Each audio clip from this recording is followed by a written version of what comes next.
শত্রুর সামনে সবসময় হাসি খুশি থাকবেন। একদম আপনার মনে কোনো হাসি নেই, তারপরে হাসবেন, ইচ্ছা করে হাসবেন, জোর করে হাসবেন।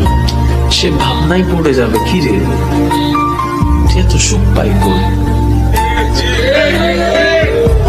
সে এত শান্তিতে থাকে কেমনে রে, তারা এত বদনাম করিস, তার মুখে সবসময় হাসি, ব্যাপার কি? বিশ্বাস করেন, আপনার শত্রুর উত্তর দেওয়ার জন্য আপনার জবান লাগবে না, আপনার মুখের একটা হাসি যথেষ্ট।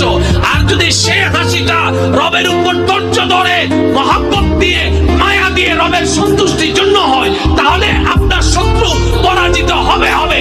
ধৈর্যের স্বভাব আপনার আমলনামায় যোগ হয়ে যাবে। শত্রুর সামনে সবসময় হাসি খুশি থাকবেন। একদম আপনার মনে কোনো হাসি নেই, তারপরে হাসবেন, ইচ্ছা করে হাসবেন, জোর করে হাসবেন।